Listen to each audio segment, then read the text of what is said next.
This is the classy way to do it. So let's drink!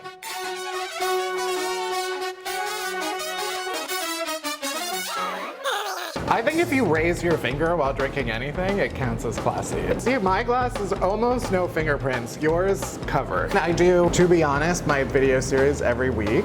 I still drinking wine and complaining about stuff. Hey everyone, my name is Matt Bellasai, and this is To Be Honest, a weekly video series where I get drunk in the middle of the day and tell the truth about We're here at one of my favorite spots, Bar Bellasai. It's a wine bar, which is totally my thing. Nobody knows how to behave on the street. I'm like seconds away from actually shouting, I'm walking here, like at someone. I'm seconds away. Hey, I'm Matt Bellasai. This is my neighborhood here in New York City. We're in the East Village. We're here at one of my favorite spots, Bar Bellasai. It's a wine bar, which is totally my thing. Let's check it out. Majestic. It's our lovely bartender. I say it like I own this place. Nice to see you. How's it going? It's a good spot to go and drown your sorrows while you watch other people make romantic connections. Then it's like you start thinking that everything they do is a sign that they like you back. I bet they posted that picture of them marrying someone else because they want to make me jealous. It's so nice to meet you here. Yeah, nice to talk to you. Yeah, I see you're oftentimes drinking alone, so it's nice to see you. That's right. It's a little less sad. Now, so I'm looking forward to kind of learn about you. But let's start by getting a drink, I think. We should.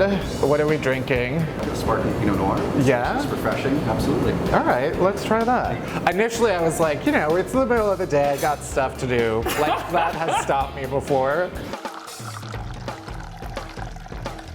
This is the classy way to do it.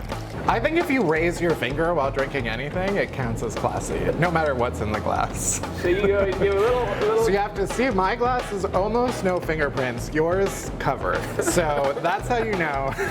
Not classy, classy. You're both doing some comedy shows around the country. Yeah. And what is it like to see the rest of America? I'm from outside of Chicago, so I'm, a Midwesterner at heart. I still apologize for everything I do. I haven't learned. I think my New York attitude now is that I'll scream at you on the sidewalk, but I'll apologize for it afterwards. There truly has not been a place that I've gone to that I was like, I never want to go back there again.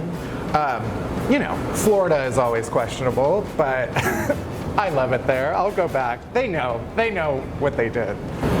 Oh, yeah, start with look like you know what you're doing. Cheers. I think you chose wisely. I like it, yeah. I've never once pointed at a picture on a board and been like, give me that. But then again, this is the haircut that I've ended up with, so you decide. Kind of talk about what you're working on these days. To be honest, my video series every week, I still drinking wine and complaining about stuff, and my podcast on Happy Hour, also weekly, traveling around, getting ready to do some more proper touring. Be sure to get your tickets right now before they sell out, and you'll see a whole lot of this.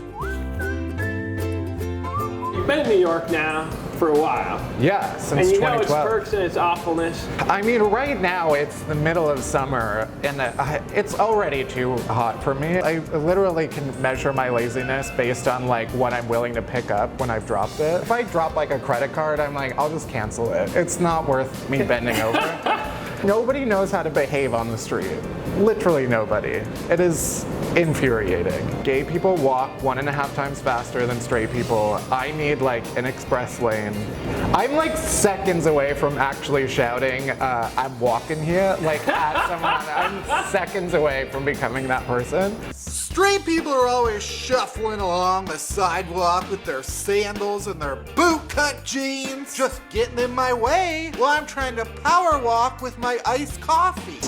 Where do you think your humor came from? My mom would tell you her, but that is a lie.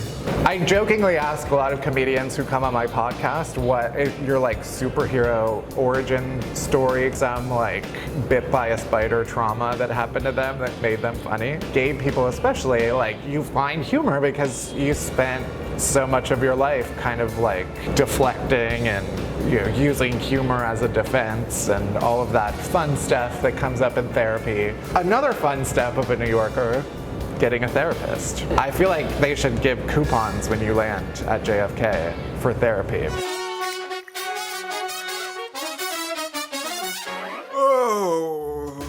Your process in general, that show is almost everyone's kind of dream. I get a drink at work, or I get a drink, in the day. Yeah.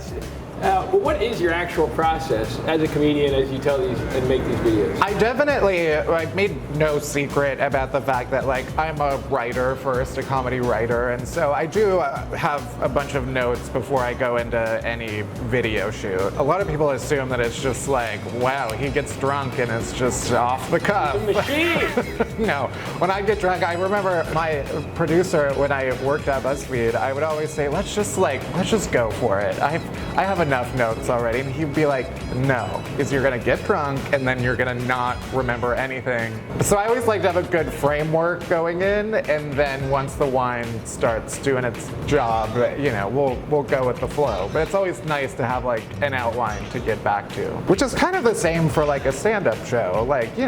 It's all prepared material, but once you get the feel of the crowd, it's fun to kind of go with the flow a little bit. Yeah. Well, still dealing with it. I feel like I drank more during this interview than you. I know. But, you're There's an always inspiration. a little bit of alcohol in me, so don't worry.